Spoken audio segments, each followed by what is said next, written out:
Steve, it's showtime! Hey everybody, welcome to Green Goddess Revival. This is Eric Abbenante versus the world. Yeah! Oh, we got a shorter mic cord today. I already tripped on it. I'm waiting for you next.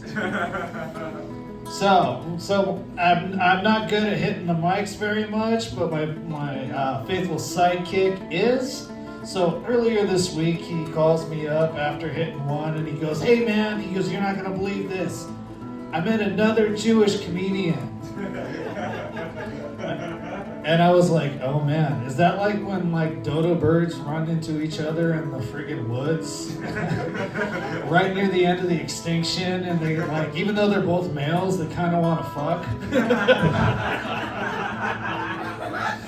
Not that anything's gonna come out of it, but they gotta try anyway. And then he's like, "You're not gonna believe this, man. He's Italian, and he wears professional suits just like I do." And I'm like, "Bro, is your dick in his mouth right now?"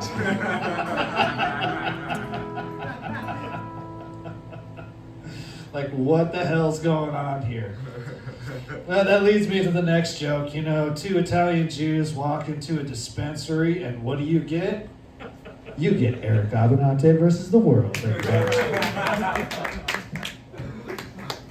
Oh, ladies in the back, please calm down. Please.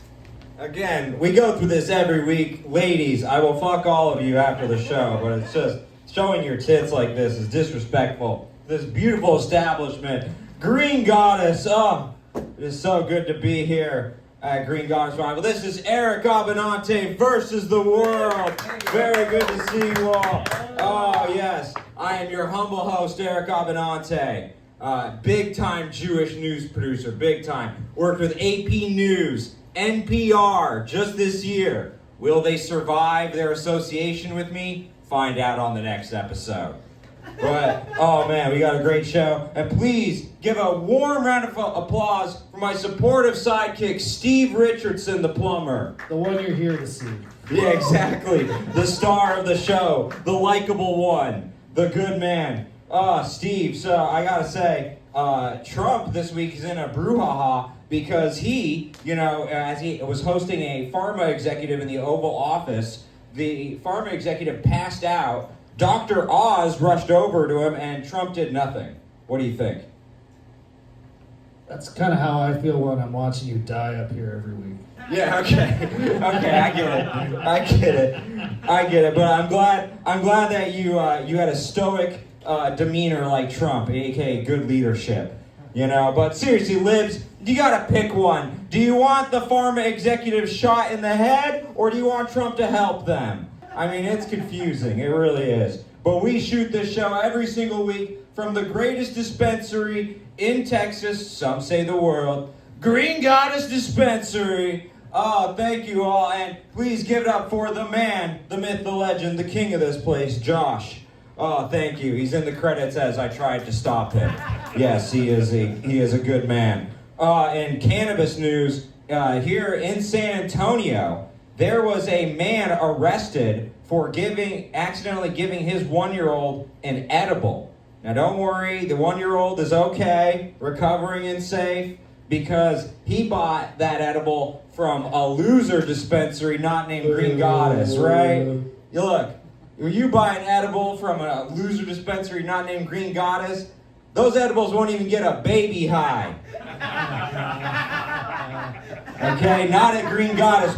We pack a punch here, and every single person who attends this place during Eric Abbenante versus the world, they get an edible, a house edible. And man, I'm going bankrupt, and Green Goddess is just getting rich. All you ladies in the back, that's why you're showing your tits right now. You're high off of the mad honey. Oh, and it is amazing. You guys gotta try it. Hallucinogenic honey. Oh, it's so good. But Steve, we gotta get to the headlines. Oh, we go through it every week. So, local news. A Dallas Cowboys player, Marshawn Kneeland, it was tragic. He avoided a traffic stop, but then he committed suicide. Really tragic. And he evaded the cops for a while. I mean, he's in the wrong sport. Should have been a NASCAR driver. You know, I'm just impressed. But he died by suicide in a porta potty, and he texted his girlfriend his last words, which were, "I'd rather die than play another snap for Jerry Jones." Okay? I mean, and then Jerry Jones had a heartfelt message, which was, "Even dead, Marshawn Nealand is still better than Micah Parsons," which I think is bitter. I think is really bitter of him. Terrible. So much going on. I mean, look, like there right now, Trump is trying to rename the Washington Redskins stadium. I said it, Redskins. You know, yeah, he's trying to rename the stadium right now after him. Which, you know, look, Trump loves to have stuff renamed after him. It's his Trump stamp. Okay. And I love the idea of like a stadium named after Trump, because win or lose, the fans will storm the field, which is why, you know, I like it. Floyd Mayweather was honored by the American Jewish Coalition this past week, which was impressive. The Jews, we wanted to honor him for his money nickname. Well, actually, we really admire Floyd Mayweather for only taking fights he can win. You know, because just like you can't hit Floyd Mayweather and you can't hit Israel without being called anti-Semitic. You know, it is the way to go. But you know what? The Muslim coalition, they were not outdone. They honored their own boxer, a boxer who had never missed a punch on a pregnant woman, George Floyd Mayweather. Okay, and I really thought that was impressive. But look, there's a lot going on in the news. I mean, Trump, he's like getting us into new wars all the time because the Muslim invaders are committing genocide on Nigerian Christians. He has threatened American military action for Nigeria. It doesn't really sound America first for war with Nigeria. It seems pointless. But look, it's worth it, just in case he screws up the name, okay? And I think it's going to be great, you know? He's going to turn into Chris Rock up there. There's Niger, and then there's Nigerians. And I'm supposed to put the hard R on one of them or not. I don't remember. Who cares? You know, it's just going to be absolutely nuts. And then, Steve, in world news, Claudia Sheinbaum, the Mexican president, Jewish president, she was groped, and I just gotta say, Steve, did she have to pay the guy afterward? Oh no, I mean, like, look, the security. I mean, she had John Lennon's security. I mean, it was really impressive. They weren't sending their best to defend their president. I mean, it was terrible. He grabbed her bagels. You know, it's not kosher at all. Really terrible. So disgusting. I gotta see what she looks like. You know, you're gonna be shocked. Big nose. You're gonna be absolutely shocked. Oh man, I mean, this is exciting because look, for the first time in a long time, Democrats have good news. I mean, they had a blue wave. I mean, they just like swept all the elections. First time they won an election without rigging it since 2012. Wow. You know, they didn't have to count for days after or anything. They just like won on election day. It's crazy. You know, and you don't believe me, Abigail Spanberger, who won just this past week, governor of Virginia, in 2020, they had to find 14,000 absentee ballots almost a week later for her to win in 2020. If only someone made like a film about the history of voter fraud in America or something, that would be really, really valuable. Anyways, so, I mean, yeah, big win for the Democrats, but none bigger than Zohran Mamdani as the New York City mayor-elect. I mean, and look, he beat out Andrew Cuomo, and Cuomo ran a really great campaign if Cuomo was running to be the mayor of Tel Aviv. I mean, dude mentioned Israel a lot. Even I was like, what are you doing? What are you doing? Because, he's got a record you can run against, aside from the whole Muslim thing. I mean, there really is a lot. He's a socialist. And his message of affordability really resonated with New Yorkers. The poor voted for him, and the rich are moving out. It's great. But I love it because New York City's motto used to be, if you can make it here, you can make it anywhere. Now it got updated to, if you can't make it here, vote for me, Mamdani. It's great. But look, he's I gotta hand it to him. He's got a very inspiring story, okay? He really does. That's how he made it in New York. He worked hard. He pulled himself up by his bootstraps. He never gave up when he asked his mom for rent, okay? Because, look, his mom is a famous Indian filmmaker worth $20 million. $20 million. And he loves to say, hey, the rich need to pay their fair share in taxes. And it's like, how about you tell your millionaire mommy to pay more in taxes? Isn't that like $1 billion in India? Yeah, I mean, that's impressive. 20 million. 20 million for your mama. That's impressive. And what was his job? I mean, he didn't really have a job coming out because his degree was in Africana Studies. He's from Uganda. What was the study?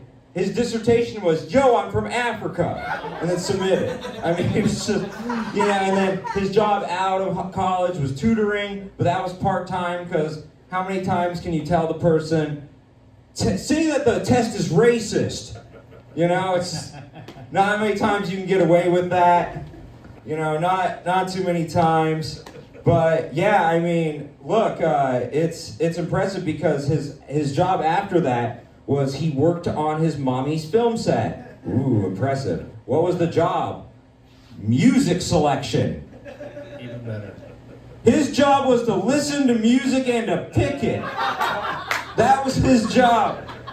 New York, you just elected DJ Ehud. Okay? Oh my God. Look at what you guys are doing. But it's funny because he has said since 2020 that Mamdani is going to defund the police. Okay? He said he's going to dismantle prisons. And then, it's going to be funny. How's he going to oppress the populace without any, people to do it with? Yeah, I mean, no, I love it, Steve, because New York City's gonna go from the city that never sleeps to the city that never sleeps because we're guarding our apartment from thieves. It's just absolutely just disgusting. I mean, yeah, so he said that he's gonna dismantle prisons, he's gonna defund the police, but he's also said that if Benjamin Netanyahu, the Israeli Prime Minister, steps foot in New York, that he will arrest him. Who's going to arrest him, Zohran? The police you defunded? And then where are you going to take him to? The prison you dismantled? I mean, and then Zohran, when asked about this, clarified, and he said, New York City's cops and jails will be reserved for only jailing Jews. Okay? A new police force made out of all the old cab drivers. Yeah, and they're going to be wearing brown shirts, and they're going to be giving everyone yellow stars. It's just going to be absolutely amazing. We love it. I mean, yeah, they're not going to be called prisons anymore. They're just going to be called camps, where Jews can concentrate on the crimes they committed. Okay, that's how it's going to go. Too soon. Yeah, too soon. Too soon, he just won. I get what you're saying. He just won, yes. But, yeah, I mean, he's from Uganda. So he's like Obama if he came from a country with no hope and change. It's just incredible. So, yeah, I mean, he is everything that the Republicans boogeymaned about Obama. He's a socialist communist, Marxist, who wants all the Muslims to take over, and he pals around with terrorists, and he's from Africa, check his birth certificate. I mean, it's just a wet dream, an absolute wet dream for that. But it was a sour mood that day, even though Zohran Mamdani won, and there was all this celebration on the left, right? But it was still a sour mood across America, because on that day, we lost a great American. His name was Dick Cheney. And everyone loves Dick Cheney. Everyone loves Dick Cheney, okay? I mean, no, not really. Dick Cheney's so hated that people hate Dick Cheney's jizz. Ms. Cheney. That's how much they hate Dick Cheney. But yeah, he died, and to honor him, they did a 21 gun salute.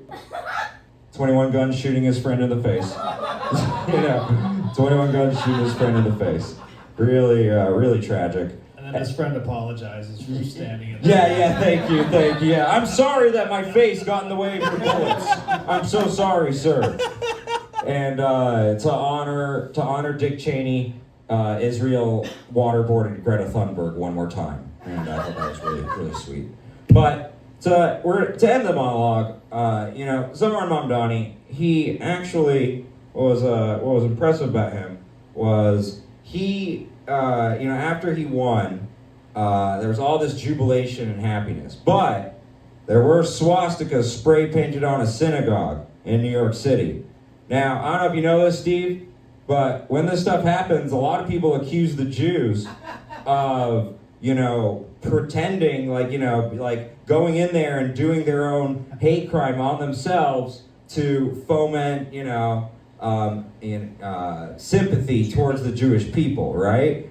And it's just kind of funny because, there's nothing worse than a fake Jew, right? It's like, it's FOMO. Instead of Shlomo, it's right next to the imitation crab, But I think this is the first time, if you looked at this guy who actually spray painted the swastikas on, I think it was the first time we had the double cross in history, where someone dressed up as a Jew to make it look like Jews were trying to foment their own racism. Because he didn't get the costume right, okay? The hat was way too big to be a Hasid. He had black capri pants on. It just didn't look right. So, to illustrate this, playing the part of the goy who went in and tried to get the Jew costume right will be my sidekick, Steve the Plumber. And then playing the confused store clerk at the clothing store will be yours truly. Steve. Hey, I need that hat the Jews wear. Yeah. Okay, the kippah, here you go. No, not the little one, the bigger one. Oh, okay, I know what you're talking about. Here you go. No, not the Mets hat. Oh, I'm sorry, I thought you were saying the hat that the Jews wear here, that's the bigger one. Okay, well, how about this one? I don't remember the last line. Look, it's a Jewish sombrero you're looking for, that's what you're looking for, but hey. End scene. I just think it's funny that, okay, now he's got his costume right, and now go spray paint some swastikas and make the Jews look bad. Great. Absolutely amazing. But, okay, we have a great show for you tonight. I mean, right before we get to our normal segment, we are switching up the order because we have an amazing comedian from Chicago who's got another show. And, oh man, it's only up from here for him, you know what I'm saying? It's only up here. This man, I watched at Quinlan's, we had the host on episode 1, and he dealt with a rowdy devil's brigade as best as I've ever seen it. He did a great job, and I know he's going to kick ass right now. Please give it up for the amazing Josh DiNardo! Woo! Yes. All right. Please sit down. Yeah. Okay. It's. I'm just gonna tell you some stuff. Yeah. It's interesting being in Texas and seeing all the roads that. Mention that they're named after George Bush, It's the sun, right? Yeah. Okay, Gotcha. it's not. I was just making sure because I figure it's the sun, but they're both great Americans. No, it's funny because I remember I was thinking about like there was a period of time in like 2017 to 2018 when me and a bunch of my friends started to kind of miss George Bush. You know what I mean? And it was kind of like, maybe we shouldn't have called that guy a Nazi. You know what I mean? Maybe I think a lot of us owe George Bush an apology. And here's how bad things have got now is I'm starting to miss Trump administration 1. You know what I mean? It's like he said a lot of stuff. He said he was going to do a lot of stuff in the first go around, but he didn't really do much. You know what I mean? Now he's doing all the stuff. And it's like, I guess I miss the incompetence. That's what it is. I don't know. It's weird. A lot of people. I don't understand how people are beefing with Antifa. People are like, they blame a lot of whatever on Antifa, which is just crazy to me because Antifa means anti-fascist. That was like the bad guys in World War II, just to catch you up. Like if you are against anti-fascism, then you are for fascism? It's like being mad at MAD. Mothers Against Drunk Driving. You know what I mean? It's like taking a pro drunk driving fatalities stance. It's like, I want more people to die in drunk driving accidents. And also, there's not an organization called Antifa. There just isn't. There's not. We know that because nobody's claiming to be the leader. You know what I mean?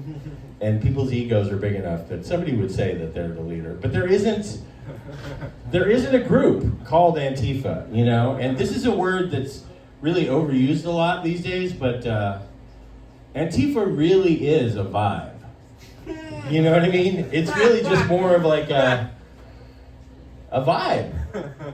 Like if you don't think that masked secret police that are pseudo government employees should be able to just like yank people off the street without any due process, you might be Antifa. I'm actually thinking about, I want to try and be like the progressive Jeff Foxworthy. If you think politicians shouldn't be able to pick who votes for them and the people who vote should pick the politicians, you might be Antifa. If you don't think the government should tell comedians what to say on stage, you might be Antifa. And then 20 more of those. I am one of the paid protesters for the woke mafia that they talk about on Fox News all the time. I get Venmoed every month by George Soros. And sometimes the Illuminati pays us. They prefer Cash App. But it's pretty cool. I just have to go to 2 protests a month, which is easy. There's way more than that to choose from. And I have to do 1 gay sex a month. And then if I convince somebody to do their first gay sex, I got a pay bump, so that's pretty cool. And I just have to perform 2 abortions a month, which I'm happy to do. Sometimes the woman doesn't totally want an abortion. That's a challenge, you know what I mean? You got to really hard sell her on it, It's like, lady, I gotta meet my quota. What can I do to put you into an abortion today? If you want to get another one this year, I can get you a really good rate. And we do also offer an abortion subscription plan if you want to join our Elite Diamond Angel Makers Club. We're making angels, people. All right. What's this other thing? Oh, yeah. Ladies. I'm thinking about, I don't know, I need a new income stream. And I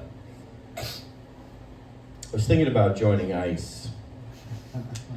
I want to help. You know, I really do want to help. And here's the thing: I'm not a fan of ICE and the stuff they're doing. But this is apparently like I've heard two different accounts: $30,000 or $45,000 signing bonus. So I think me and a bunch of my friends should join ICE, get that signing bonus, and then not quit, but just show up to work and just fucking suck at it. You know what I mean? I think we could really gum up the works. You know what I mean? We'll just be there, you know, when they send us to the Home Depot, we'll just go, we'll be like, all right, come over here. No, we got away. And it's just like, all right, let me get, it's like, here you go, little guy. I got, the 8-year-old got away from me. I couldn't zip tie him. Oh, dag-nabbit. Trying so hard. You know, I think if a few thousands of us do that, we could really make a dent.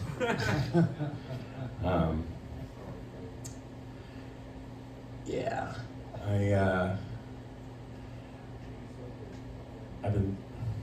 have you guys done the reading for this year? Have you read all 922 pages of the Project 2025 document?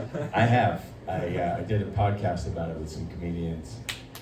And yeah, they're doing a lot of the stuff from that. One thing they haven't started, which they do plan to do in this administration, do you know they plan to outlaw porn during this administration? That's like a real thing that they plan to do.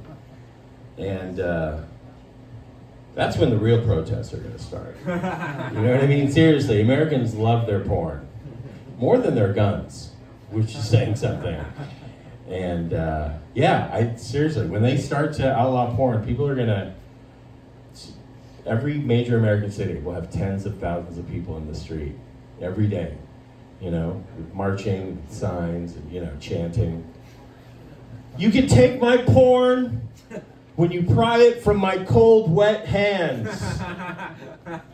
Their hands are wet from semen, you see. And vaginal secretions. Ladies, there's no ladies here. Okay. All right. Yeah, I've generally considered myself pretty straight. But I watched that show, The Last of Us, on HBO, zombie apocalypse show. Great show. And in season 1, there's a subplot love story between these two guys, Bill and Frank. And just so touching. One of the most moving love stories in TV history. And it's had a real impact on me, you know? And I've been thinking, like, I don't know if I would ever be prison gay, but I would definitely be apocalypse gay. You know what I mean? If there's just like a couple of dozen humans left on Earth, I'm probably going to end up with one of the first 2 or 3 people I run into. You know, in the apocalypse, everyone's a 10. No, if I can meet somebody and they can kill zombies and do some gardening, a beard is no longer a deal breaker for me. All right, I think that's going to do it for me. Thank you. Thank you very much. No, you were amazing. Thank you so much. If I do well in life, this is my future, okay? If I do well. If I don't, well, you know, we'll figure it out. But he was great. He was amazing. Okay, so up next, before we get to our amazing comedians, we have Austin Vandy and Davide Cirrincione. Yeah, I think I got it. Close enough. You know, I'm Italian. I still screwed up. Again, thank you, Josh. Dinato. The man. From Chicago, all the way. We're playing the Bulls theme song right now. You know? Okay, so we have Austin Vandy, David Cirrincione coming up. But first, we do this every single week. It's a recurring segment. Because Steve, my sidekick, is a plumber, we go through who is the most backed up, who is the most clogged, who is the most constipated, who is the most full of shit person in politics, right? And Steve, who is it this week? The hardest working titties in D.C., Nancy Pelosi. All right, you're about to get Unclogged by Steven Richardson. So, anyways, Steve, what's going on is with Nancy Pelosi, she is retiring, which it's like, okay, you're retiring. It's like quitting before they fire you or you die. You know, it's just she's so old. Like, there's literally a picture of JFK staring at her rack. Okay, that's how old she is. George Washington tried to finger bang Nancy Pelosi. She was too old for Muhammad. Okay, like it's just amazing. But you know what? She had to say that she was retiring. She had to tell, everyone who buys stocks off of her, like, hey, hey, it's shutting down. But don't worry, we always will have inverse Jim Cramer. Don't you worry about it. We always will have that. But okay, you just got Unclogged by Steven Richardson. So glad I got to talk. Yeah, no, greedy Jew taking all the lines, terrible. Yeah, if you were not busy working a job and having kids and a family, maybe you'd memorize more of the script. But doing bullshit. Nah, I can't do it. I don't have enough blood flow up here at this altitude. That's true. I don't know what it's like at that height. When he was talking about the apocalypse, I was like, that's Steve for me. Yeah. He's my apocalypse guy. So we have an amazing comedian coming up. He is a Green Goddess regular. I've seen him very much often. And it's if I shave and didn't smoke, and made great decisions, this is kind of what I would look like. And, he's tall, so he's, it's a little different. But he's I find to be a young talent, and I think you're going to see a bright future from this young man. Please give it up for the amazing Austin Vandy! Yeah. Thank you. Let's go. Yeah, I gotcha. Hey, nice to be here. Thanks for having me on. I appreciate it. It's great. Before I came on here, Eric made sure to let me know. It's like, yeah, it's not taking it too seriously, like make fun of the host, whatever you want to do. Like, I feel bad doing that. Like, I don't want to make fun of you. You've got an amazing career. You've got a beautiful wife. He has a great personality, and you've got just a face. And I just feel bad making fun of that. He has a face, huh? It's one of the ones like it's there, but you really don't want to bring it up. No, sir, that's a good-looking child, I swear. Damn both of you. You invited me here, man.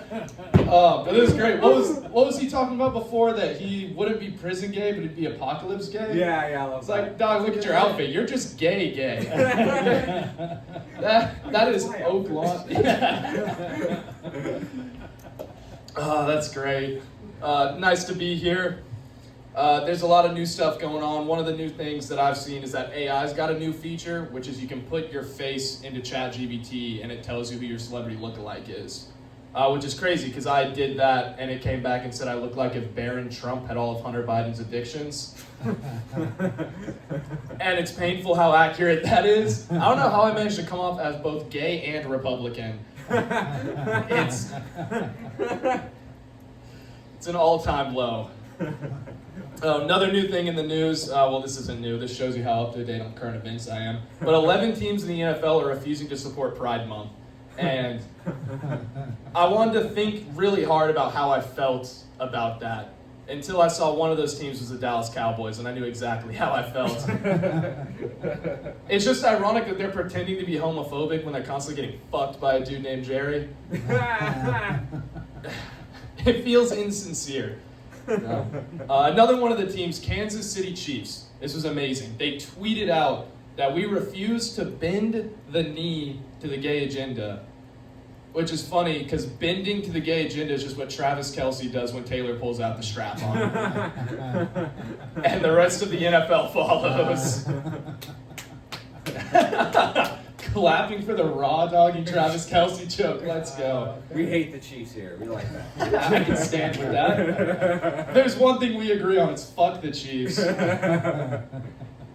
Oh, this is great. I trick a lot of people because I turn out I'm a gay man in disguise. Yeah, exactly. It's a shocker. Because I work on houses for a living, but then I also like bisexual man. And a lot of my liberal friends are very supportive, I think is the right word of it. Because they're always telling me how brave I am. Okay. Man, you can talk, you're allowed. I said, gay man's talking, close your mouth. Oh, shit. Which is funny because normally I'd say to open it, but no, it's amazing. All my liberal friends are like, you're so brave, this is incredible, you're so incredibly brave. And I'm like, that's just not true. It's 2025. It is way easier to come out as bisexual than it is to come out as a Republican. Like, Damn right. yeah, dude, Republicans are the new gays in my opinion. Because like, you hide it from your friends and family, and then when you finally have the courage to have an opinion, you lose most of your friends and family, and then you get canceled off Twitter. It's amazing. Say it with me, Republicans are the new fags. That's my slogan. Yeah. Put that on a t-shirt. Hell yeah. New hat. Dude, this is really such a setup you got here. We got a Jew, a half gay, and a retarded Hemsworth. This is such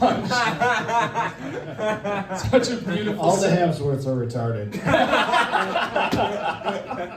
Fuck yeah. Oh, dude, America's healing. America's healing. Retard is back and the Hemsworths are dead. This is truly beautiful. Or we're all wrong and we get canceled tomorrow. Dude, they can't cancel what gets no views, all right? That's right. That's my strategy. Oh, God, this is a fun comparison I was making 20 minutes ago in the car. And I've decided I'm going to stand by it for the rest of my life. And it's that gay people and Jewish people have a lot of weird similarities. Because like both of our groups are statistically more employed and get higher salaries. Jewish people control the media. Gay people control social media. It's like gay people love cocaine, and we don't invite Jews because they'll snort the whole stack. And Jews have been in a war for ages, and it's so politically complicated nobody knows what it's about, and millions of people have died because of it. And gay people supported Caitlyn Jenner, so who's really the villain here? I'm just saying, there's a lot of amazing trans people, not the murderer who hit someone with the car.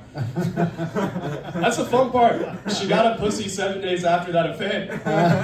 Everyone shut the fuck up about it. It's the only way to get zero accountability. Completely female. Or maybe they just forgave her driving mistakes. Oh, fuck, this is fun.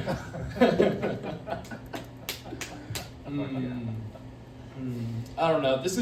I feel like America's gotten a little bit, like not just America, I think the whole world is a little bit too sensitive these days, coming from a comedic standpoint. Because I used to be a bartender, and my favorite drink was something called an Irish car bomb. And it's a pint of Guinness with a shot of Bailey's. It's the only way to make Guinness drinkable. It's fantastic. And I went to Ireland, and I wanted to try an authentic one. And that's where I fucked up, because you're not allowed to order Irish car bombs in Ireland. No, you're not. Dude, no one tells you that before you go there. There's like, oh, go see this. You gotta check out the castles. Like, don't Get accidentally out do of a the body, hate you son of crime. a bitch. Dude, this is the shit. I went to an Irish pub and I was like, may I please have an authentic Irish car bomb? And the lady was horrified. And she quickly educated me that the Irish car bombings were horrific terrorist attacks that ruined countless families. And 29 people died. And I had to step back and like think about it for a second because I could have sworn she said countless. Like 29 people's a Tuesday in American history, y'all. I'm Gen Z. I grew up with school shooting drills. Like that is 29 people. That's a Make-A-Wish terrorist attack, and it doesn't shock me. That's all I'm trying to say. Is that That's like driving a car through a parade, right?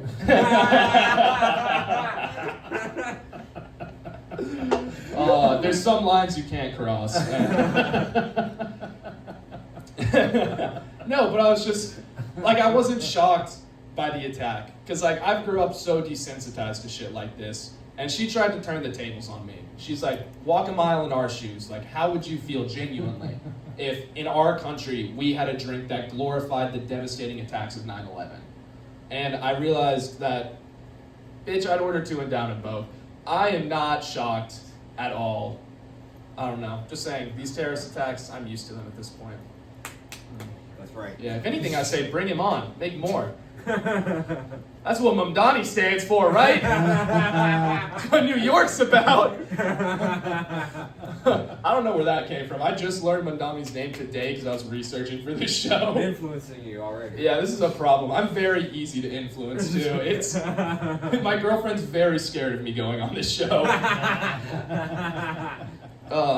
That's another thing you've influenced me. I'm straight now, so that sucks, gay community. I'm sorry about that.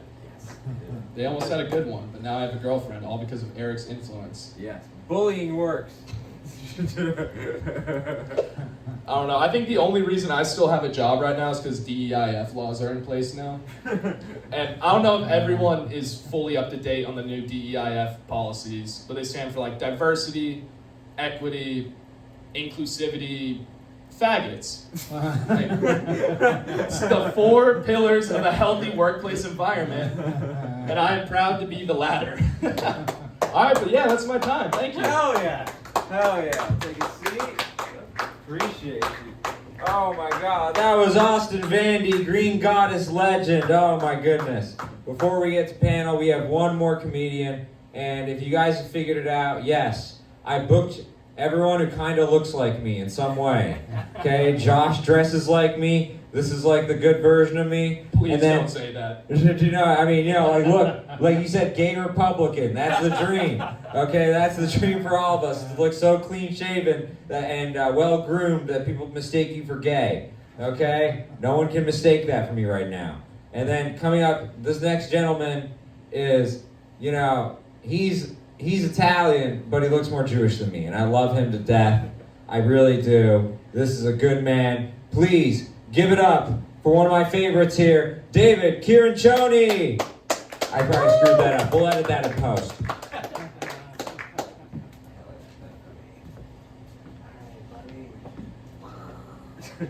One more. All right, what's going on there, viewers at home? It's not the first time I've been accused of being a Jew, actually.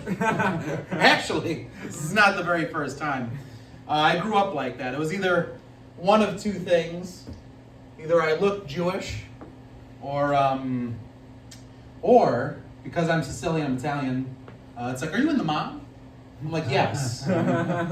Totally in the mafia. That's why I go to this dog shit school with you that doesn't even have real milk. It's just like The Simpsons with Fat Tony. It's fucking rat titty milk. I don't know. This is different for sure. Right.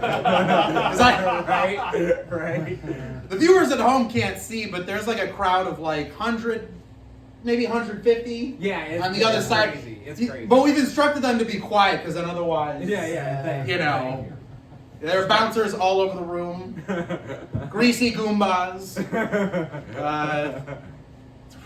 Out of control. It feels like the greasy Goomba affair. We got a he looks Italian or whatever. Says, I mean, look at this fucking suit. Would you please stop? I mean, look at this suit. I walked in. I thought I was gonna get whacked. I was like, my God. What are you talking? I thought I was gonna get whacked, and I'm not talking about my cat. I don't know. Thought the gay guy would appreciate this. I don't know. At least the gay guy. I don't know. Just looking at me like, oh, gotta find better work. I don't know. To stay in topic of what we're talking about, I watched The Godfather last night, and as per usual, I got blasted because why not? It's a little game we play here at the Goddess. It's called is it part of the program or is he just really high? Is it? I don't know. Who can tell? Don't give it away over there. Please don't. But I was watching The Godfather, and it was funny because, okay, so Tom Hagen, just a really brief refresher, he's one of the guys with the family, and he goes and approaches this movie producer about Johnny Fontaine or whatever the fuck his name is, and he's supposed to be like essentially Frank Sinatra in the movie. So he approaches him for a deal, and he's like, now listen here, you greasy dago guinea wop. You're not gonna smooth talk me with your olive oil voice and your garlic must. Alright? You're not gonna overpower me, I'm not a Dracula. And he just had that. He just had it ready in his fucking back pocket, like he'd been practicing it in the morning, just practicing. He was like, alright, I'm gonna run into one of these goombas. I know I'm gonna run into this fucking greasy fucking garlic salesman. And I'm gonna tell him, like, listen here, you greasy dago guinea wop. That's perfect. It's just like, yes, greasy dago guinea wop, greasy dago guinea wop, greasy dago guinea wop, greasy dago guinea wop. Every morning. He's like, I know I'm gonna run it, I'm gonna fucking tell him to his face. Oh God. Yeah, this is different for me for sure. I usually don't lean into my grease ball ways. So we're wearing the chain tonight, But I looked. You need a pinky ring too. That's right, pinky ring, a toothpick, right?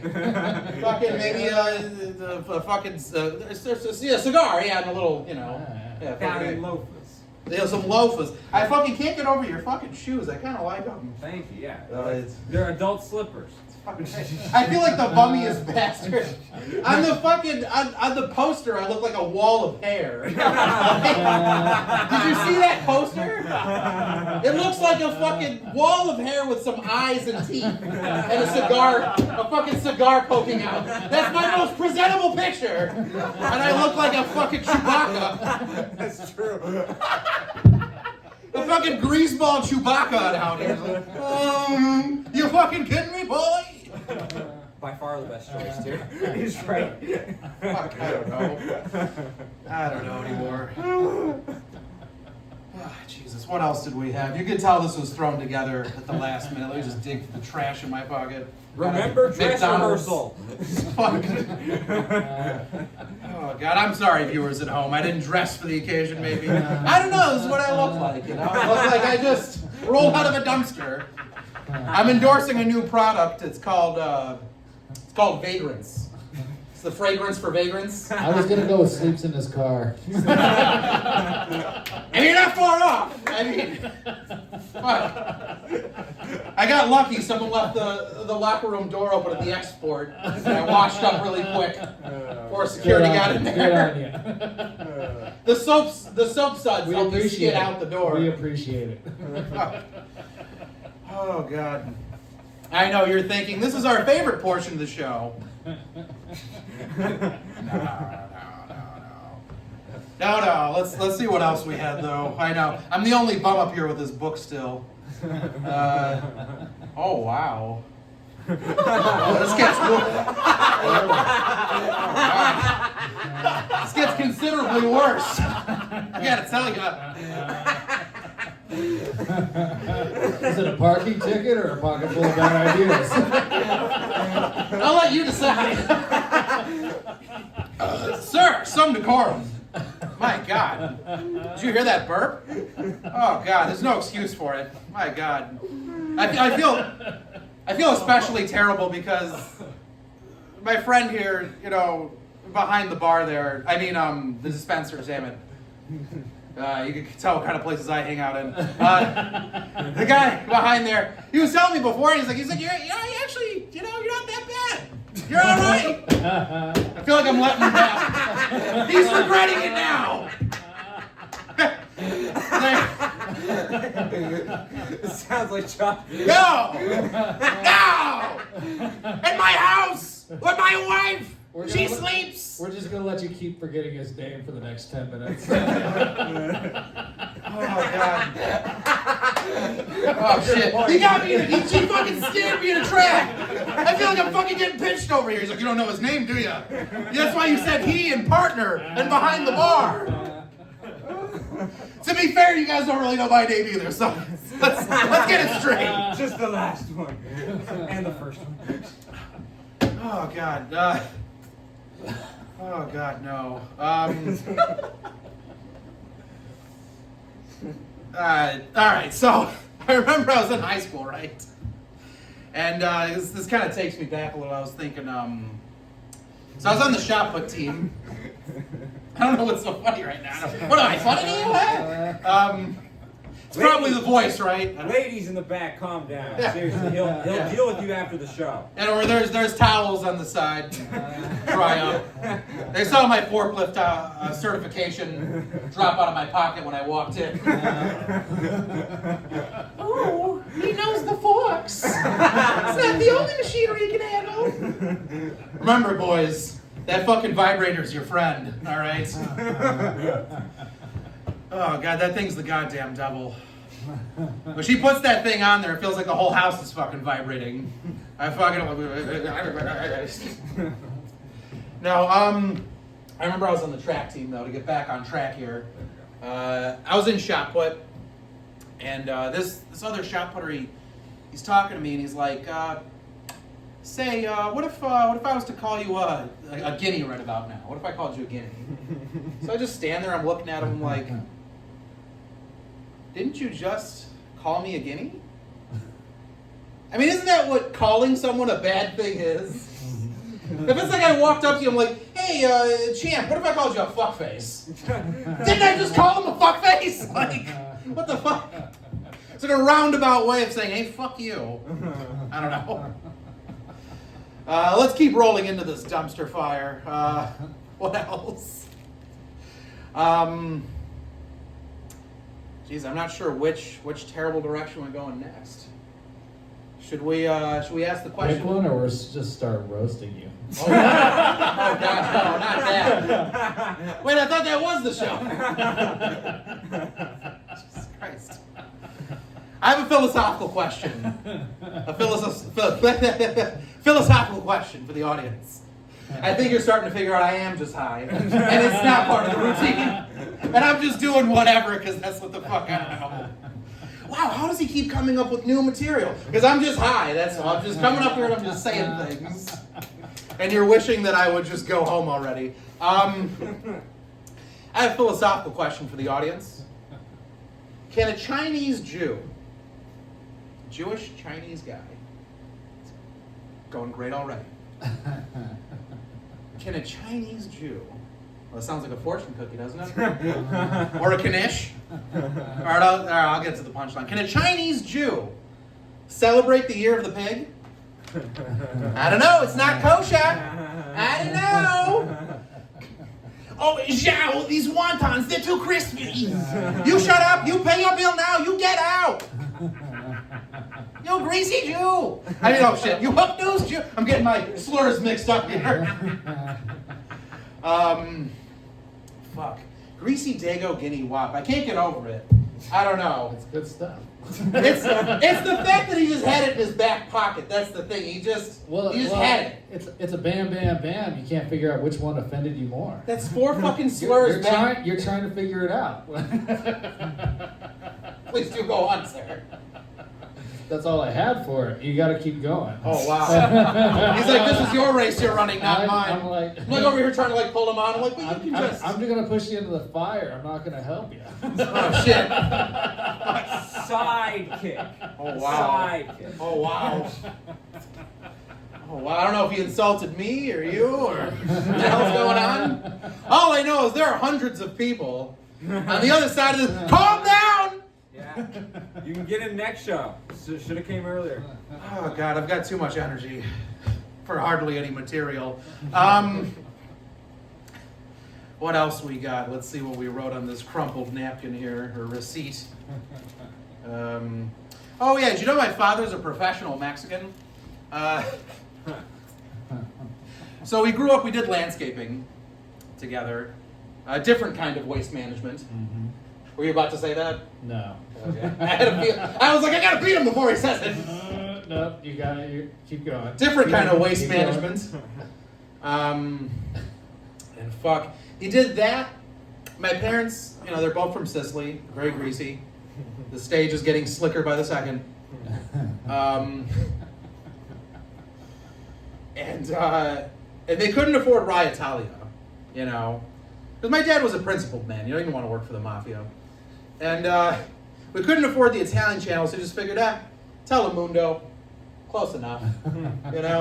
It's Spanish. Italian and Mexican culture is pretty similar anyway. We're both Catholic. We have a lot of unprotected sex.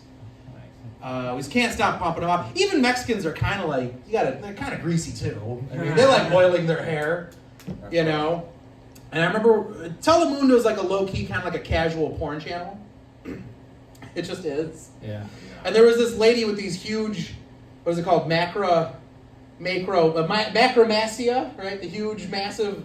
Someone told me. I didn't look this up on Pornhub. Someone told me. I still have my porn. They still have their porn. And she was smashing watermelons like a gigantic titty, like Gallagher. Remember Gallagher? Uh-huh. With the sledgehammers? And I was aroused. I think this explains a lot of things about me. Big greasy titties with wide, messy areolas. Messy, like a child drew them in. Just no clear defined edges, just messy. Oh God, he's about to produce something much better than me in there. I'll tell you. I don't know if you guys can see it at home, but someone just went to the bathroom. I don't know. So a friend of mine, he's going out with a trans girl. And they've been dating, for kind of like a little while, like 6 months. And I'm talking, like, how's it going with you and that girl?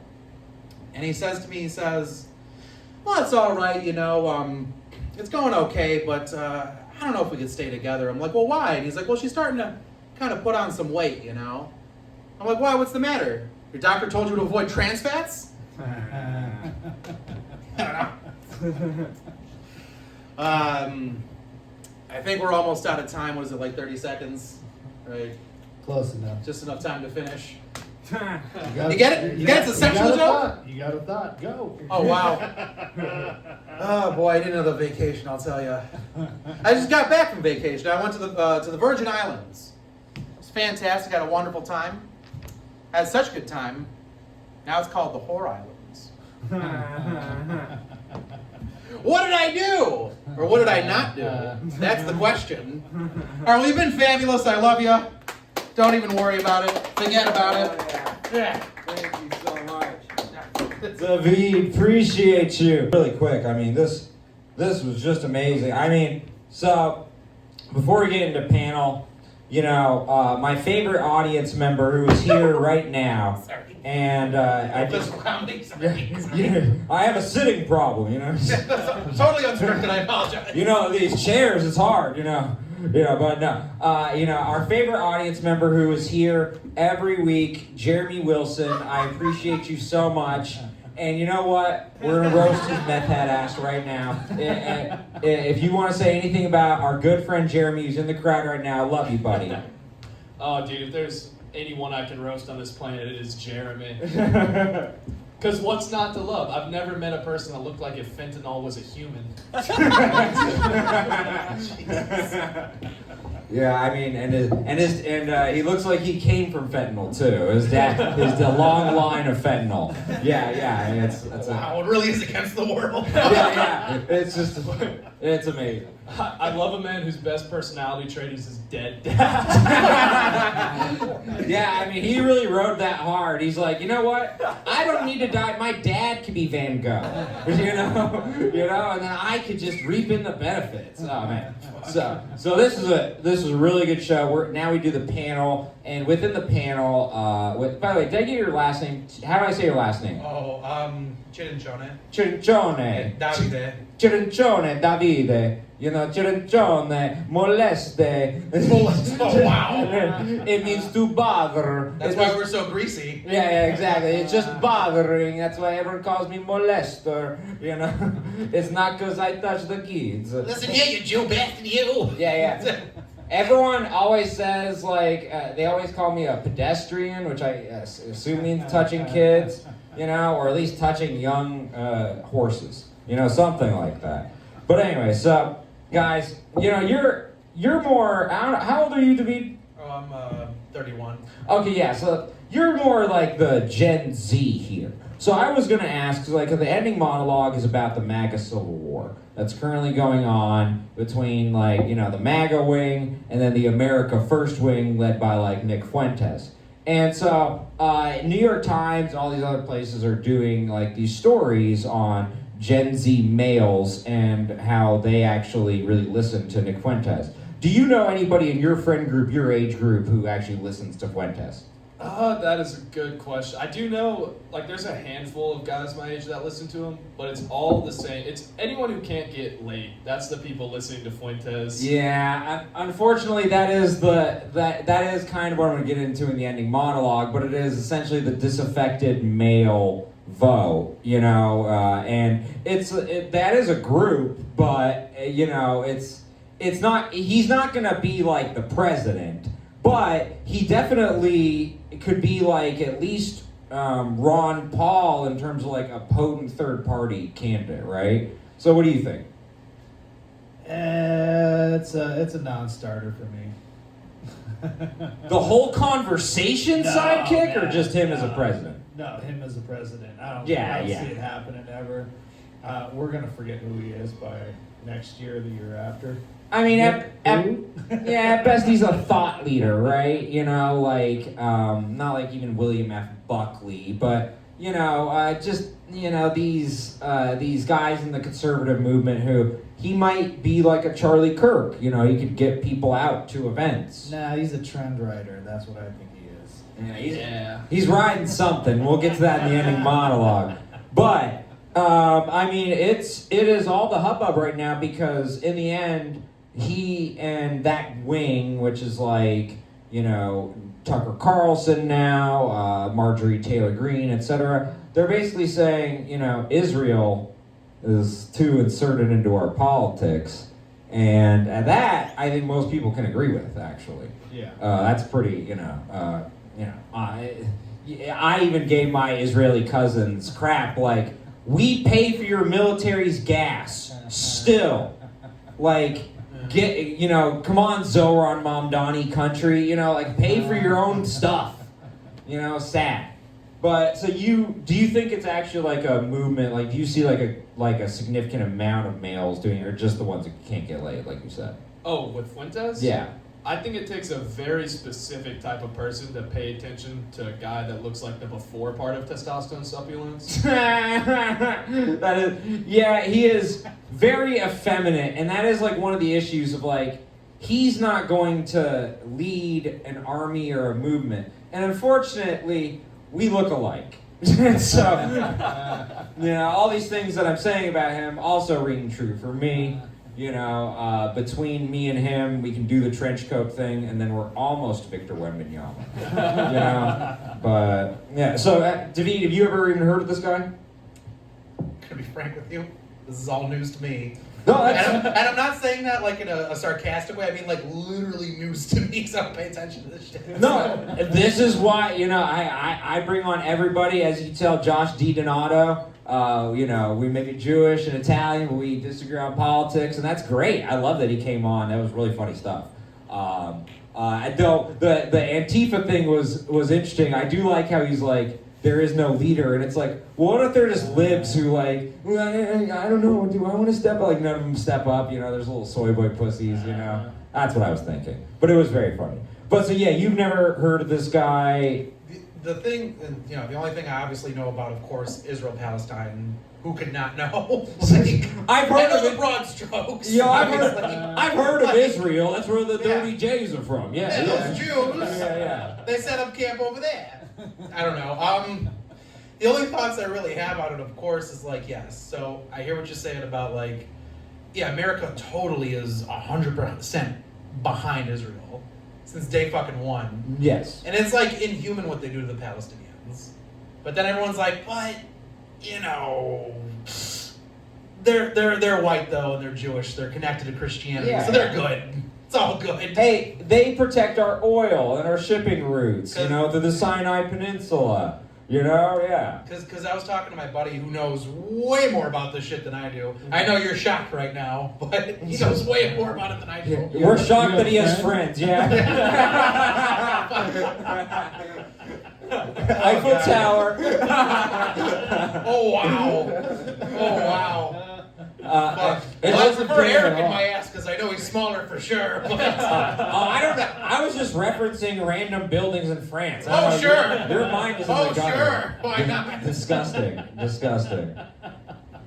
fuck. Eric Abbenante versus the world plus fuck that guy. He's a fucking wall of hair. I gotta say, Davide set a new record, most racial slurs, and we track it every week. Yes. Okay? I'm proud of my work. No, I mean, because last week we had Matt Macoloni, and he had 2 N-word bits. Oh, what? 2 of them.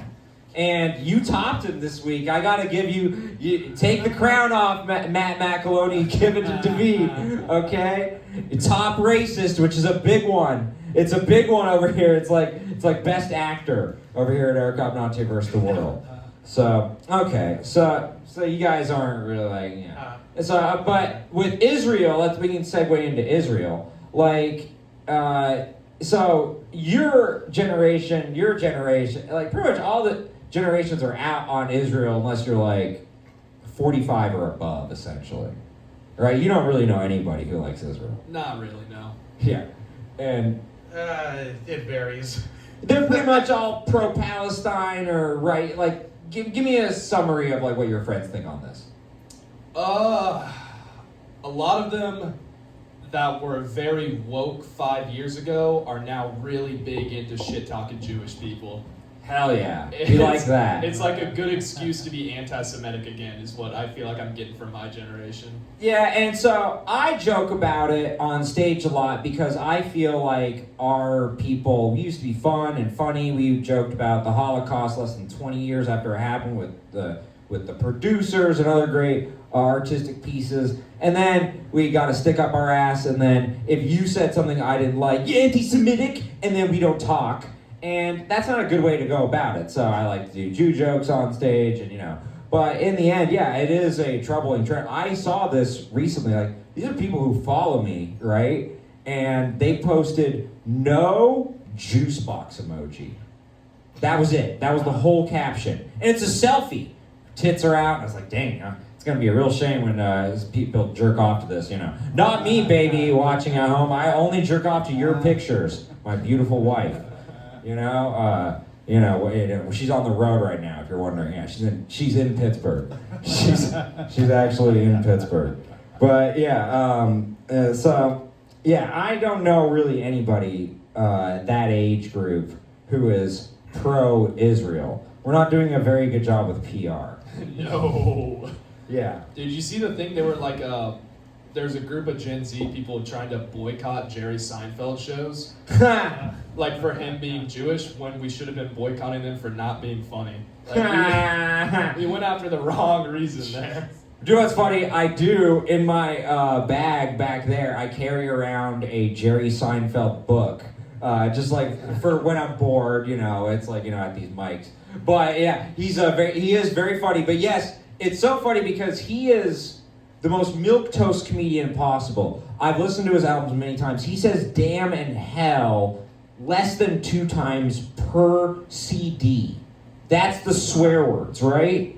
He is so, like, mundane, and yet, because of his comments on Israel, now everyone's like, oh, he's so controversial. That's what makes me laugh. But he has gone pretty hard of like, hey, if you disagree with me, you're stupid. And that's like the old school Jewish thinking of like, hey, we're going to talk down to you. And hey, I got the money, so shut up. But it doesn't really work that way anymore with social media, huh? Oh, no. Like I said before, the gays control the media, and the gays It's are a good liberal joke. as fuck. It's a really good joke, by the way. It stuck with me. But yeah, like, no, I agree with you. Yeah, like, there's the accusation that TikTok was purchased by a Jewish, billionaire because we wanted to control the narrative on Israel. And, at the Jewish meetings when we talk about controlling the world, we found it very anti-Semitic, I gotta say. But and I don't know. What's your opinion? Like, do you see like a generational difference? As you're 31, and he's in his 20s. Like, do you see a big difference or about the same as what he's describing? Not gonna lie, I kind of went in and out there for a while. Green goddess. That's right.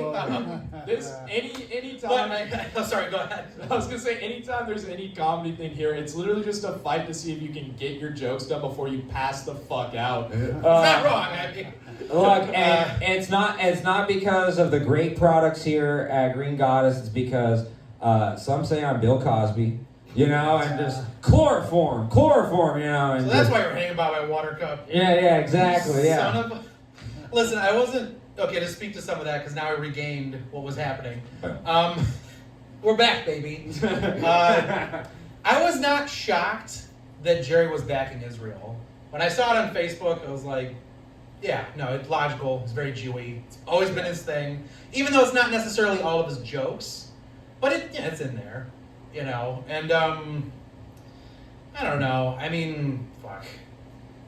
It is tough because it's like, okay, so my grandma is like an actual Zionist, and may she rest in peace in hell, obviously, per Palestine. Okay, but no, my grandma was a classic Zionist, so she didn't have any power or anything. She just wanted, all of her relatives were literally on all 6 continents, not Antarctica, right? We had Jewish relatives that spread out, and she was like, I wanted a place for all of us to connect and like be safe because they all fled. It wasn't like they were going there for fun. We were all, spreading out, serpentine pattern, But, so my grandma's a classic Zionist, and I kind of feel bad for the people like that who, they just wanted Israel to be a place, but, it's gotten to the point of like, oh, we have to support them financially. That's a bridge too far for a lot of people, right, Steve? Yeah, it's like when they when the Jewish people are one of the richest populations on the planet, and then we're still paying for everything. It sort of rubs us the wrong way. Oh yeah, and they're bragging, oh, we have great health care and all these other things in Israel. It's like, yeah, because you don't have to pay for your military. Right. We do, and so here's my theory. So you hear how like Israel is called the greatest ally. Right, you ever hear that? Honestly, no. So, okay, politicians will say that Israel's our greatest ally all the time. You actually, if you listen to it and pay attention, you'll hear it a lot. And what's confusing about that is like, okay, we have England, we have France, who helped us actually beat England in the Revolutionary War, and we have Canada, we have Australia. Like, it literally makes no sense to say Israel is the greatest ally. And these politicians, right and left, do this over and over and over again, right? But it's probably because it was created for the United States and Britain and all the other Western powers to look after the Middle East. Hey, we got to have our little cops in the region, kind of a thing. Yeah, I mean, as soon as the oil dries up, and everybody's screwed out there. Yeah, I mean, yeah, that's not even a joke. Yeah. Luckily, it's gonna take a while. Whoop it up while you can, Jews. Whoop it up while you can. Yeah. No. I mean, I don't. Oh, sorry. No, you go. I don't blame them. Like shit. The world is a grift. Okay. I know. I just watched a mafia movie, so maybe that's why I'm in this mood. But it's all kind of legitimately part of the same hypocrisy. Yeah. You know what I mean? Everyone kind of steals, does whatever.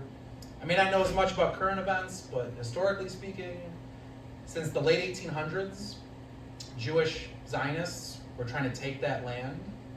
Palestinians technically kind of had it first, and then they kind of just slowly but surely smoothed their way in. You know, those slippery Jews smoothing their way in there.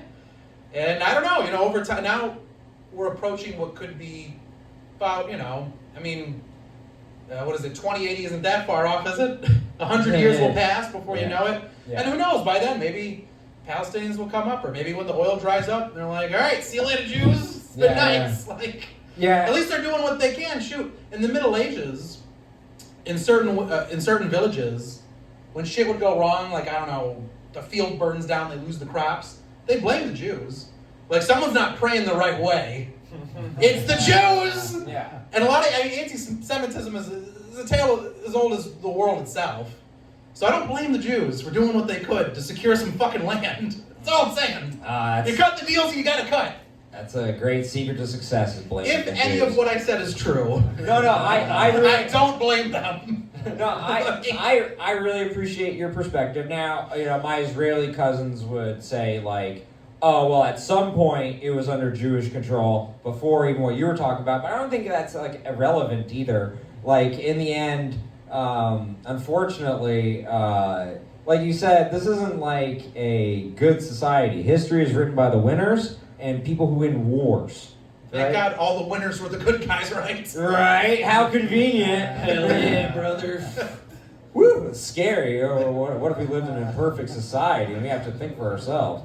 But yeah, like you're saying, like there's all these different competing motivations. Like, yeah, Israel is trying to expand, right? But, you know, so is Russia, China right now. You know, so look, there's criticisms on all sides. I certainly don't like it when Israel kills the aid workers and the press, right? So there's a lot of different ends to this, but I think ultimately, you know, I just want America to have a better relationship with Israel by not paying for their stuff, because when you pay for like the paying for the stuff, it's creating so much animosity. I feel like that would be a great first step. Yeah, I feel like we should just pay them to do the policing we got them doing out there and just call it what it is and stop paying for all the other stuff. And then, you know, I don't know. Yeah, pay for like an individual channel rather than the whole package. I actually do like that because, yeah, in the end, we're not getting our bang for our buck right now. It's like, paying for streaming. We're paying for everything worldwide. We just yanked the funding from NATO and all those other places where, you know, we were paying for the defense of Eastern Europe, and the Eastern European countries weren't paying in anywhere near as large a percentage of their GDP as America was for them. And it's like, you know, Trump went in there and says, you know, why don't you pay for some of your defense at least what we're putting in? Mm-hmm. And then he pulls the funding and everybody cries about it at the end. But it's like, hey, man, we've been paying for all this for not just Israel, but all our other interests abroad for a really long time. And everybody's just kind of rolled with it and made some money while they were sitting there letting the Americans pay for everything. Yeah, no, I mean, I will say Trump on foreign policy is going to get the highest marks from me in terms of like that NATO thing. He was right on, and he hasn't been perfect on all of it, but he did at least interrupt a terrible tradition. So no, that was good. So Steve, I want you to bring up your thing that I talked to you about, the Arctic frost, and then we'll get to our final topic of Mamdani. Oh, Arctic frost. Yeah, that was a good one. Let's see. So the Biden campaign was going in and basically using the Department of Justice to spy on all their political adversaries. So one of the big ones was Ted Cruz on there. And it was kind of an accident that anybody found out about it. And at one point, AT&T, to their credit, actually told them no. And it was Judge Boasberg. It was James Judge Boasberg Boasberg was rubber stamping all of these subpoenas to do wiretaps on people's personal phones, get into their internet search engines and everything else to find any dirt they could on anybody that was against the Bidens. And, that whole accusation of Joe Biden's people weaponizing the justice system is completely justified by that. And the evidence was really hard to refute. And then Ted Cruz, to his credit, went scorched earth and went on a rant, I want to say about a week ago, and he let him have it. And he called out everybody, including the judge. No, that's great. So what do you guys think of this? Because it's very interesting. Like the media, they've kind of squashed the story because they want you to think that only the right, only the right are the bad guys. So they've also done this, like, Nixon had his famous enemies list, right? He had comedian Dick Gregory on there, actually. And so, yeah, the right has actually done this frequently as well. And I'm sure the Trump administration is doing it in some form right now, but He's just firing him. I'm just deporting him, no spying. I'm very innocent, Steve. Okay, well, no, okay. But what do you guys think of this? Because this is like a story you probably wouldn't hear in the media otherwise. It's a good question. It's a really good question. It's the kind of question is good because you stopped paying attention because you wanted to shoehorn a joke in 5 minutes ago, and then you lost your chance and you can't stop thinking about it. It was something fag. Okay, that was the joke you were trying to. Dude, don't give away half my setup. I'm so sorry. It's like me, something Jew. I mean, That's a pretty good formula. and then something what was it? Dago Wob Guinea. And that's gonna replace the McDonald's, lettuce seed, Oh, really? Yeah, Big Mac, yeah. He's a comedian, all in a Gracie Digger what a what? Yeah. But so you don't have any thoughts on this in general? It's surprising though, right? Yeah, it's surprising. It's one of those things that definitely wouldn't really be getting coverage unless it was like as antagonistic kind of deal. Yeah, and that's what frustrates me about the mainstream media. So like when they were talking about Marjorie Taylor Greene and she said Jewish space lasers, I was like, yo, I need to find that soundbite for my intro. Play it like Jewish space laser, Jewish space laser. And then I was actually devastated to find out she never said that. Right? On a Facebook post, she had said that Rothschild lasers were causing fires. But she didn't even she admitted, like, I didn't know Rothschilds were Jews. And, like, I do know a lot of people who don't know that, and so it's just like, how many times did the media say, Jewish space laser, Jewish space laser, Jewish space laser? And it's like, she never said that. Space Jews. Yeah, and They're dropping those hints, they're gonna make the movie. It's a sequel to Space Jams. Space Jews.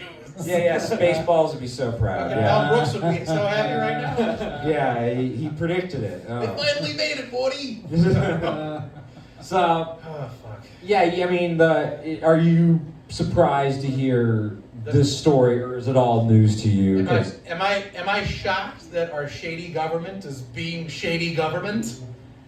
See, I am absolutely shocked. Just shocked. Absolutely shocked. he may be baked, but his mind is right. Okay, that is healthy skepticism. I will tell you this, and I know I'm a random all over the kind of place kind of guy, but I will say this about our shady ass fucking system. In the 1800s, I want to say maybe early to mid 1800s. We keep going to that time period with you. I like the 1800s. This is when you stop paying attention. It was to a history simpler class. time. The 1800s is kind of my happy place. That's where I go. Think of that log cabin, that open field where I take a shit looking out at the endless glory that is God's creation. Yeah. Anyways, Get to the cotton gin bit. In the 1800s, a lot of European powers, France, Britain, America, well, I mean, I know they're not European, but whatever, they were in on it. They were pushing opium on China in their trade to weaken them in their economy. Well, that's interesting. Drugs in a community to weaken them? Whoa. I've never heard of this. Yeah. I mean, maybe, well, they were talking about this one, you remember? Crack? In the 1980s? Yeah. Oh, So I don't know. It's a tale as old as time. What can I fucking say? 1880s, fucking 1980s. It doesn't matter. This is the same fucking thing. Have you heard about legalized fucking heroin? OxyContin? Yeah, If legalized. you're on the street and it's a clear bag and it's powder, you're going to prison. If you're in a lab coat and it's in a little white pill, thank God, get him up on that stage for his fucking award. Like, it's fucking insane. It's just, God, I just can't fuck. Legalized meth, Adderall. Yeah. They're killing us, dude. They're fucking killing us. Well, so And they got a smile on their face. They're saying it's for the American public's good. I wouldn't lie to the American public. Hey, my name is Dr. Fauci, and I think it's terrible what you're saying. Everyone go get updated. You need more shots. Shots. Okay? Exactly. You need more. But so it was very interesting. So he was talking about the certain Chinese dynasties. My friend who's actually Chinese is going up saying, it's the Qing dynasty. I don't know, Alan. Shane sounds racial. Yeah, I'm sorry. Yeah, exactly. You know, I think it was the Ching Chong one. Yeah, I think I nailed it. That's why I'm so good at history. No, so there's a very interesting parallel between like certain Chinese dynasties actually going through a degradation and kind of what the Trump administration is going through right now. God, I want to know why Josh was sprinting out of the building. Probably got to serve some Chinese Jews some opium. Sir, I gave you heroin. Oh, that's great. But yeah, so like there are some parallels to like the Trump administration and like the American dynasty kind of going down in the the Chinese dynasty. So it's very interesting, the American Empire going down. Well, okay. Last subject, guys. Zohran Mamdani winning in New York City, and just the general fact that like libs are libbing out. This is the most like happy libs have been since Obama. Okay, because even like Biden, I referenced it. Like they couldn't be really happy. They had to like wait like a week. You know, there wasn't a real celebration time. You know, they actually like won in regulation, no overtime. You know, shocking. No refs either. No like, oh, the zebras helped you. No, they won it fair and square. So, what do you guys think of Zohran Mamdani and the new age of libs? Fucking pumped, dude. I love Mamdani. Hell yeah. What do you like about him? No, sincerely, I want to know. Dude, it's just so refreshing to finally see on my social media like a politician who can speak in full sentences and actually talks about the issues that he's at. I don't even really care about his policies. All I know is to say, hey, yes or no question, and he answers yes or no every time. It's fucking, I forgot what politics used to be. He is very smooth on camera, and like I referenced, so I believe it's because his mom was a filmmaker, and so that first video about the rent freeze, the thing I noticed is like, God, it's well shot. I was like, just from a directing perspective, I was like, wow, it's good. And so I didn't know that the mom was a filmmaker. Now it makes perfect sense. You know, he didn't help, with music selection, when the song after his victory speech, when they played the Indian song, you can give him credit for that, okay? Music selection master. But so, do you have a lot of friends who actually, like your age, who really like Zohran? Yes, most of them do, I would say. Wow. I mean, he's got amazing PR. Like the first thing immediately after he won, the next post on TikTok, I think it was on the like official Democratic page of TikTok, was Mamdani like doing a fist bump, and it was a cut of multiple scenes of him in the community playing K-pop Demon Hunters behind it. Bro, the Adderall infused Gen Zers love that shit. It was amazing. I'm gonna pretend like I know what K-pop Demon Hunters are. Number one Netflix movie in America for how long? You don't know? You don't have children. Yeah, exactly. My cats aren't watching it, Steve. Okay, But I get what you're saying though. What it reminds me of is like you probably actually are too young to remember this. Obama, when he ran his campaign, they were giving credit because it was like the first internet campaign. And they're like, oh wow, he's so savvy. Like you're like, what? I was in elementary use school. the internet? You're like, what? For a black guy. Yeah, no. For a black dude. Hey, it's pretty good. Half, okay? Half a Oh yeah, how can I forget? Right.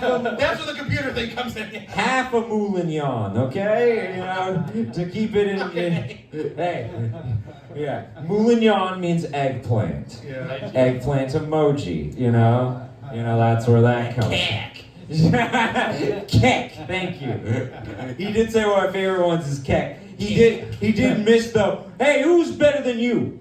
Who's better than you? That's my favorite like Italian fucking thing. Who, is that from a movie or just? I mean, you know, you get some cannolis, you get blown while you're eating the cannolis. Who's better than you? I can't agree more. You know, He sold me. Yeah. My favorite fucking greaseball saying is when they're like, when you're asking, like, you're trying to like plead with them. He's like, "What do you want from me? I mean, what do you want from me?" And I'm like, "I want what I'm fucking asking. That's what I fucking want from you." Do any of your greaseball friends who are your age, do they know of Zohran? Do they like Zohran?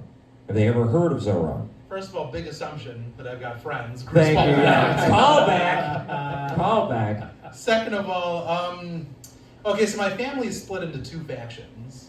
Ultra Trump, I mean, just fucking love the guy, and then Ultra just hate fucking Trump. He's the worst. He's the fucking devil. I kind of like that. And there's no fucking in between besides me and my brother. We just try to stay neutral. We're like, listen, dude, I don't fucking know. It's all bullshit anyway. So like, whatever.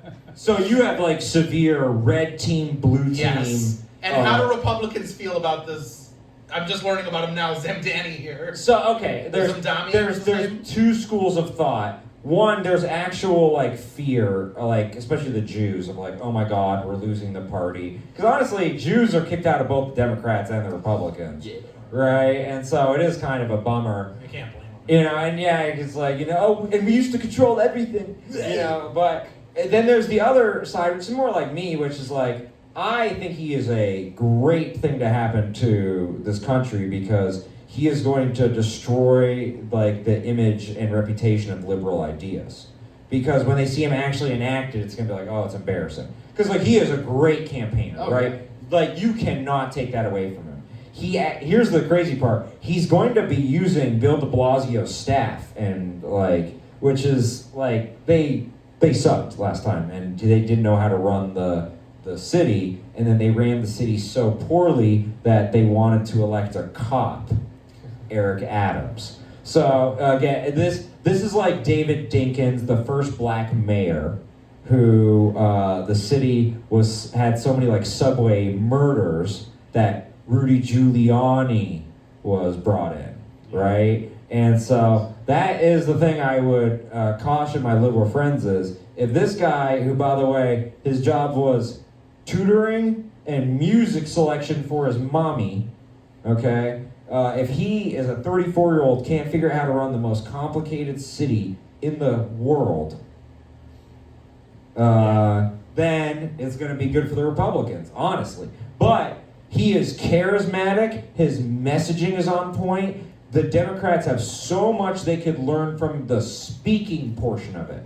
And I actually think he's a lot like Trump. Do you kind of get what I'm saying there? Of like, he may be lying to you, but at least he knows what the people want.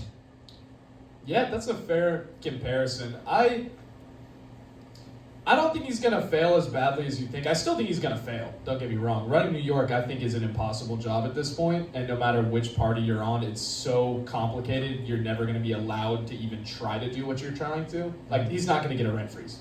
Just plain and simple. Yeah. That shit's not going to happen. But I do like the idea, tax the 1%, 2% more, use that funding to go towards like public transportation, feeding people. I like some of the ideas. If we can do 2 of those, in my opinion, that's good enough. Honestly, like, and that's I appreciate that. Like, all he really needs to do is like remove the red tape. So he actually did a very good video where he talked to like, you know, all these food truck guys who they're like, yeah, now it costs us $10 just to do a chicken and rice plate. And he's like, why is it $10? You know, and they're like saying, well, because the permit from the city costs $400, but the city doesn't approve those. So you have some greasy guys and hey, $22,000 for the permit. Hey, that's the cost of doing business. Hey, know a guy who knows a guy. Yeah, exactly. And that's my other Italian phrase you missed. Okay, but for you, a special price. I swear, that's special price, my friend. that is our word. The Italians stole it from us. That is one of the few things we created. For you, the same price, but I'm going to pretend like it's different. You're like a super Jew. You're like Italian, he's Jewish. Because Italians and Jews are always mixed up all the time. So he's Italian and Jewish, Jesus Christ. Yeah, the Venn diagram is like really crazy because Fucking both moms eat, and I'm like, oh my God. And then your how? soul must be crushed, sir. Yeah, how did I'm so sorry. How am I only 100 pounds and my mom was just feeding me the whole time? I don't know. Because I don't know about Jewish parents. I heard they can be pretty overbearing as well. Yeah, no, They give you no fucking confidence, like nothing. the man is the prince, and then the women, but they got great big racks, so you know. Big rack doesn't hurt. Yeah, it never hurts, right? Okay. Might as well call her Nordstrom. Great rack. Okay, so we're hitting our final hit on this. So I want to get as much thoughts of you guys. So Steve, Zohran Mamdani. Excellent at getting voted in, and he's going to do what most politicians do. He's going to fall way short of a lot of stuff, and if he doesn't pull it together and make that party look good, it's gonna sink the ship. It's going to help the Republicans at the end of the day, and it's going to put the socialists back in the corner that they belong in, because capitalism is the foundation of New York City. Like you're taking where the New York Stock Exchange is happening. You're taking the hub of capitalism and putting it under the umbrella of a socialist. It's like a slap in the face to everybody that believes in capitalism in America, and that's a large amount of us. No, and so okay, there's accusations on the left of, oh, you're just throwing out the word socialist and communist, right? Well, he actually identifies as a Democrat socialist, but honestly, he said, and I quote, seize the means of production. Government needs to seize the means of production. So that is as communist as it gets.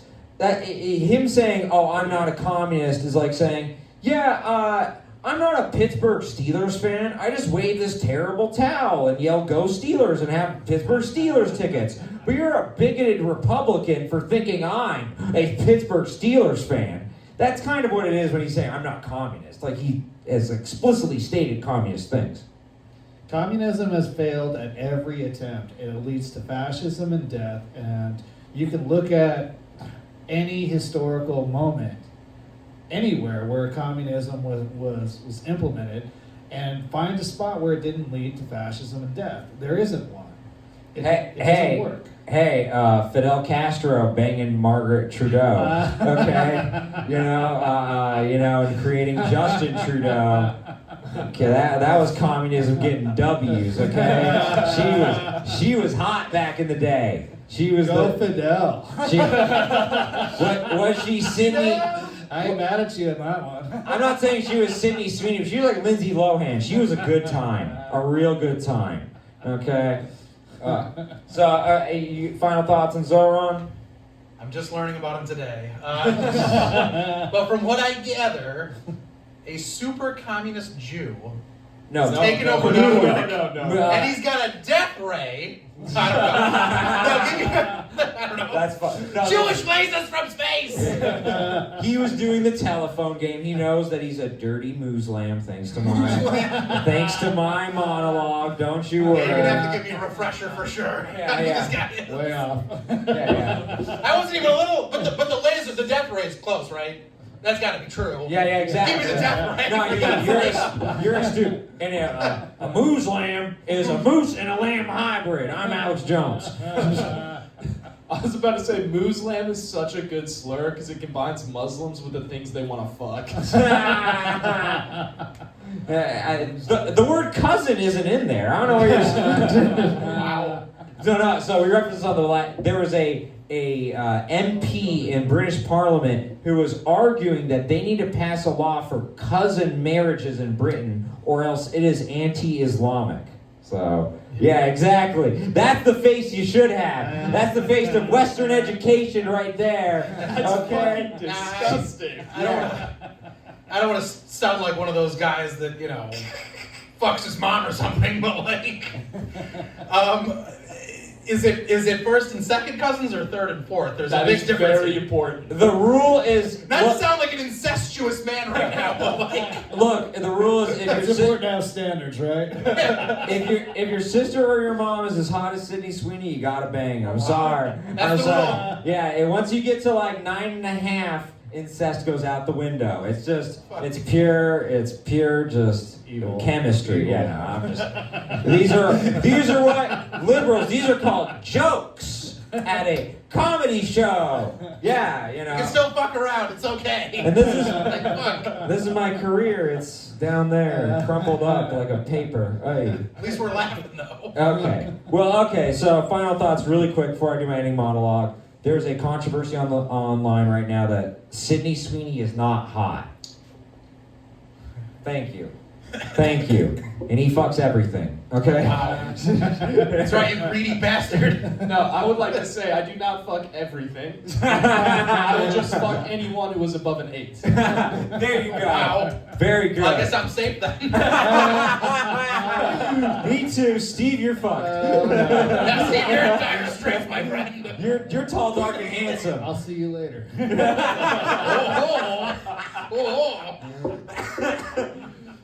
You get it's a sexual joke, so Tony. You see what he did there? God damn. The chemistry was off the charts, folks. This was goddamn good. All right, so the ending monologue, and then they can get on with their lives, and then I will buy more drugs for them, because, man, they deserve it. They deserve all the drugs. Oh, with the pudding pops. No. So, okay. So, I'm going to talk about the MAGA Civil War, and this fucking mic stand is killing me, so I'll bring this over later. So, the MAGA Civil War is going on right now, and it's going on because of Nick Fuentes, and, you know, it's MAGA versus America First, right? And what is America First? This is the wing of the Republican Party that even MAGA thinks is crazy, okay? So they call themselves America First, but like they can really be described as blame Jews first. That is their whole modus operandi. And you know what? I'm gonna surprise you. I agree with them. I blame this MAGA American Civil War, MAGA American First Civil War on the Jews. Specifically, Ben Shapiro. Okay? No, I do. I think he is the origin story. You know, like, just like how a spider can bite you, and a radioactive spider, and then you have superpowers, he gives you the superpower of anti-Semitism working for him. I mean, he is just the worst. You know, I don't agree with Candace Owens on a lot of stuff, but the way Ben Shapiro treated Candace Owens, it was like, oh my God, this is every bad Jewish stereotype rolled into one. Please stop. Please, please, please, for the love of God, stop. Please, Ben. And so it was just incredibly frustrating to watch.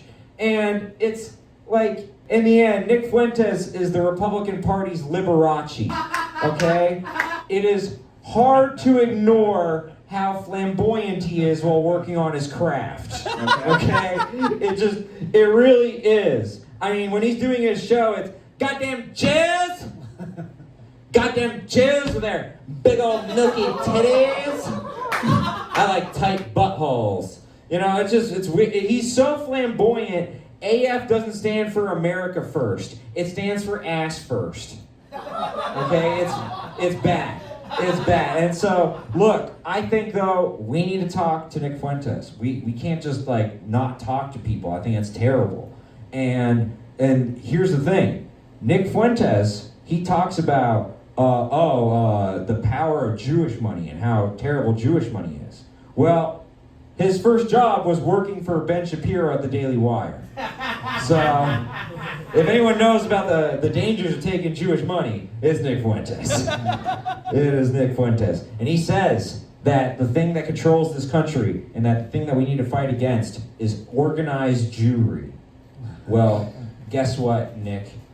You have never met a Jew like me, okay? Because there's an even bigger threat out there, and that is disorganized Jewry, okay? Anyone who's been to this show knows how disorganized this Jewry is, okay? But look, we need to talk to people like Nick Fuentes and your anti-Semite friends, and all my best friends are anti-Semitic. That's the effect I have on people. We need to talk to people like Nick Fuentes. because sunlight is the best disinfectant. And so, what am I saying? Yes, I am saying that we need to bring Nick Fuentes out of the closet. Thank you all so much. Eric Abbenante versus the world. This has honestly been the best episode yet. Josh D. Dinato, Austin Vandy, Davide Cirrincione. No, Cirrincione.